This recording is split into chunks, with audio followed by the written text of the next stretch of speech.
Hello ladies and gentlemen, and welcome back to another episode of the One Meal Channel. And in today's video, we are going to be making this from the Frida Sophie Eats Instagram channel. Looks simple enough to make, so I'm going to be trying it out today. So let's get our ingredients prepared. Like she says in the video, there are only 6 ingredients, so it should be simple enough to assemble. The orzo pasta was the only thing that I had a tough time getting a hold of. I feel like you could just supplement that for rice, but as Noah pointed out just a little bit ago, we have lived together or known each other for about 5 years now, and not once has he ever seen me cook pasta before. So we might as well just stay on top of that, continue with this trend, and cook some more pasta. So we have our tomatoes, and we're going to cook up the rest of our spinach. That's going to be useful. Let's see, we have some chicken stock here to also go with the pasta. We have our artichoke parmesan as well as creamy spinach dip. I think we're going to do a little bit of a combination of both. I clearly don't need both of these. This would be way too much cream. But I think we can do a little bit of half and half. And when she uses chicken, I'm going to use some kielbasa. And all of that together will be great. So we're going to be cooking all of this at 375 degrees in the oven. For those of you outside of the United States, because I know we have a fair amount of people outside of the United States, make the conversions using Google. So what do we have here? 1 pound. 1 pound of pasta. Are you serious? We're supposed to put a whole pound in here? You mean 1 pound uncooked? Or you mean 1 pound cooked? This is pretty substantial. I don't know if I can put... I mean, this is not even half of my box right here. I mean, what are we going with? I'll just show you what a pound looks like. This is a pound. This is a pound of pasta. That looks a little excessive for me. Maybe the orzo is just a little bit different. I'm not going to be able to put all of that back in doing that.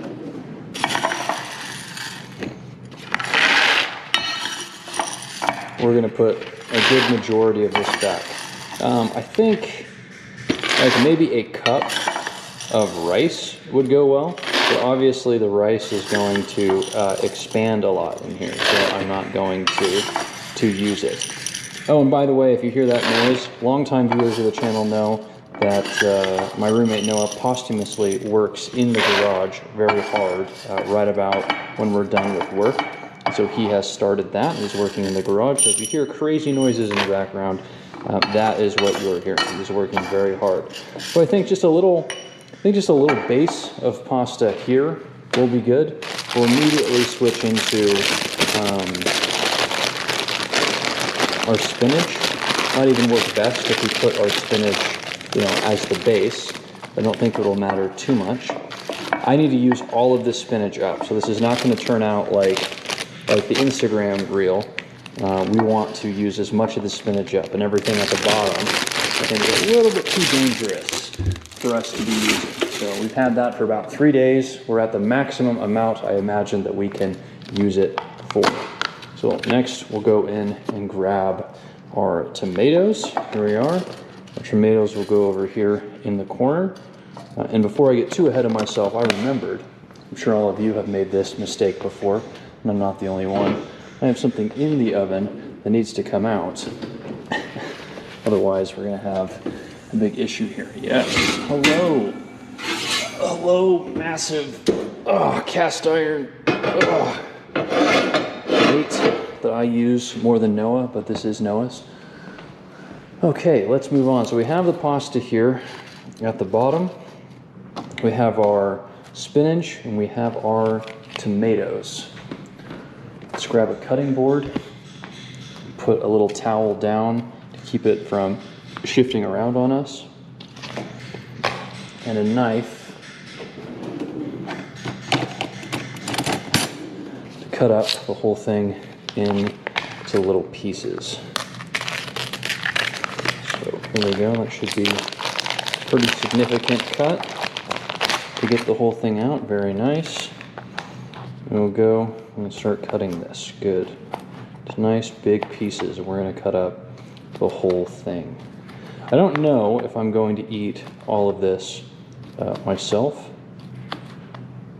I might actually keep a good portion of it to tomorrow, which if that is the case, there will be no video tomorrow because not only do I make one meal for a video, I eat one meal a day. We're going to finish cutting this up. Almost halfway through.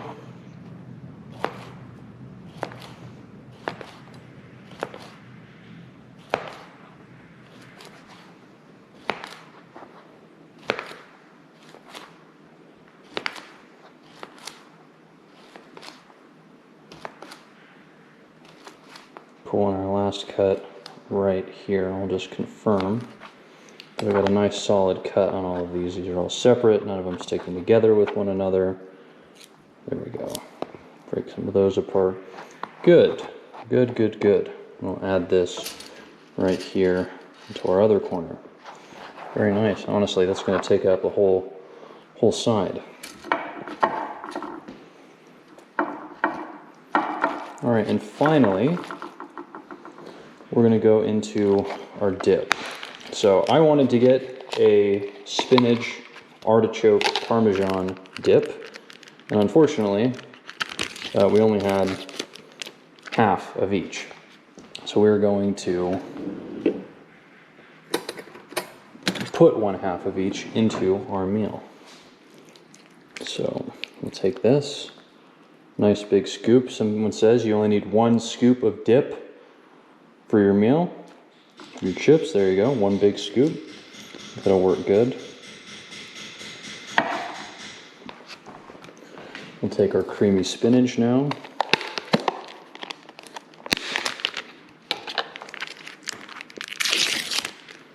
Great. We'll take half of this, just one scoop. We'll add that on top here. Excellent. I'll actually do 2 scoops. Should be good.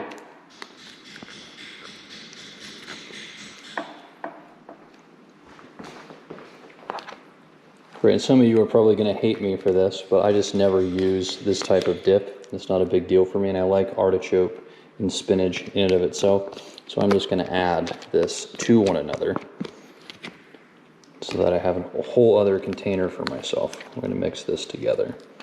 We'll use this for a later time. I might even freeze it because I don't really have an idea for what I'll use this for next. Maybe I'll have another pasta dish, cook up some tortellini, and this will melt really well into that. I'm going to give this a little taste test. No, that is going to be fantastic. Oh my goodness, really like the seasoning that they added on that. That was good. The seasoning, I say. I like the herbs that are in there. I like the herbs that are in there. Okay. And in just a matter of minutes, we have completely assembled our meal. And all we need to do is add about 3 cups of chicken broth, which is going to turn out just fine. So I have about 3 cups of chicken broth left in here.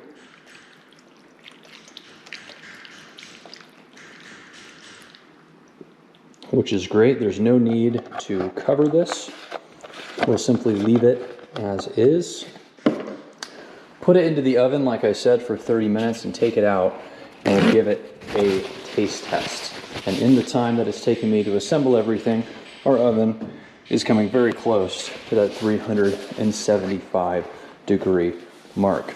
So I'm going to leave you all for a few minutes while I go in and put this down. We're going to let it cook up, and I will take it back out when we're all done and ready to actually enjoy this, mixing everything up and eating it. So thank you very much for tuning in. I'll see you all shortly. All right, well, it has been about 30 minutes, so let us take a look at what we created. Do we have a pad here that we can use? I think this will work out just fine.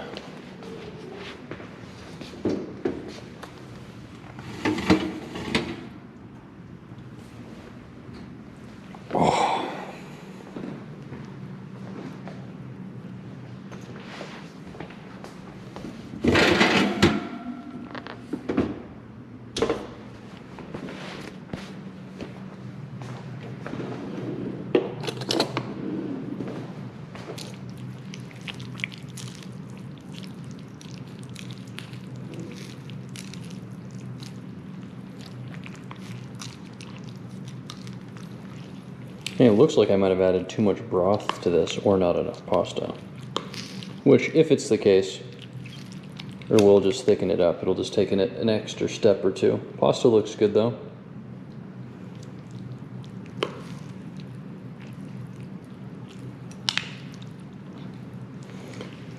Yeah, the whole point of making it this way in the oven was supposed to be so that there didn't have to be any additional steps that were taken after the fact.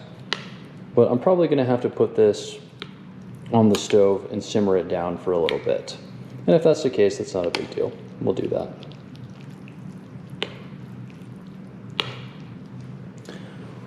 Let's just take a little bite of our meat here and confirm that it's all nice and cooked through.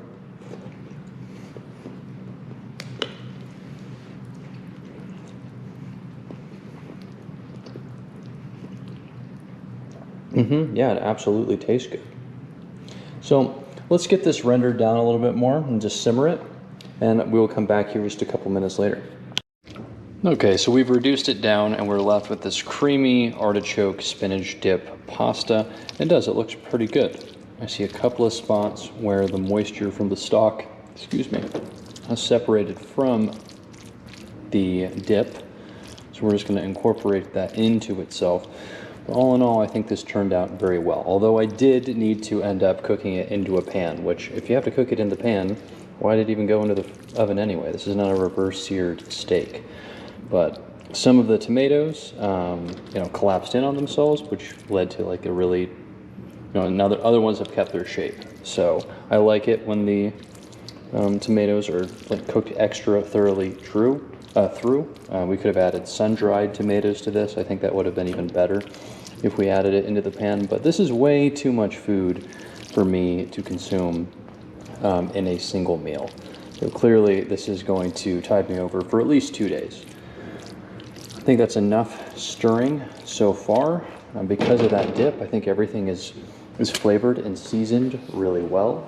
And so we're going to take our plate and start serving. And the leftovers I will put into the fridge. So let's get a nice, good spoonful of this. I think the pasta choice that I had turned out just fine. Honestly, I think bigger pasta would make better sense based on what I had to do for this specific meal. Obviously, the orzo, which was for the original meal, would be just fine if I didn't put as much chicken stock as I did into it. But because we ended up putting it into a pan, I think some larger pasta would make more sense. Regardless, this has kind of like a unique look to it. The flavor is going to be excellent. Good color on this as well. And I am going to thoroughly enjoy it. So we'll take a quick photograph for the gram, which is going to be great. You can follow me at the One Meal channel on Instagram. So even if you can't watch every single video, you can see everything that I am making. Because of how small the pasta is, I think a spoon would be best for this. A little odd that I'm doing this, but we got our meat, tomato, pasta with all of the sauce on top of it, and obviously all of the spinach as well. So let's take a bite.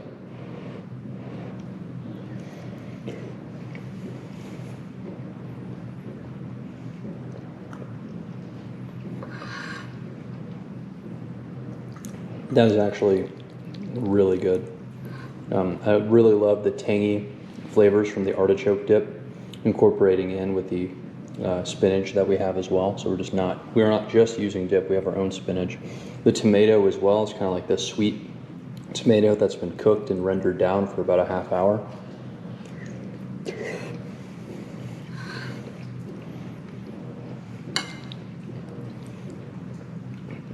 The pasta as well.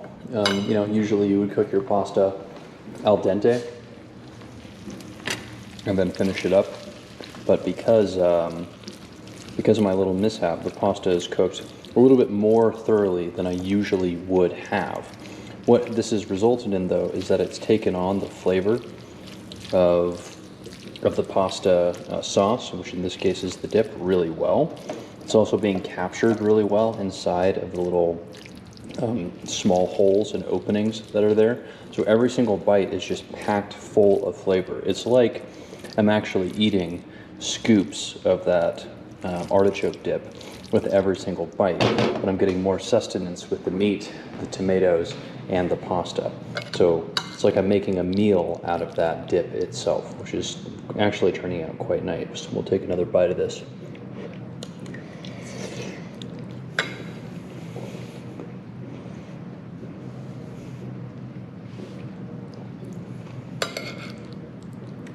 Yeah, that turned out surprisingly well. So for the original recipe, using the orzo pasta, I think would turn out quite well if you followed the recipe exactly as was recommended.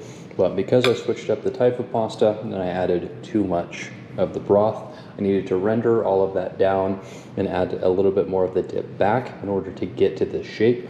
All in all, this process took me about 45 minutes, maybe a little bit more than that, but if you had just done this straight through from the beginning, probably would have taken you a half that time.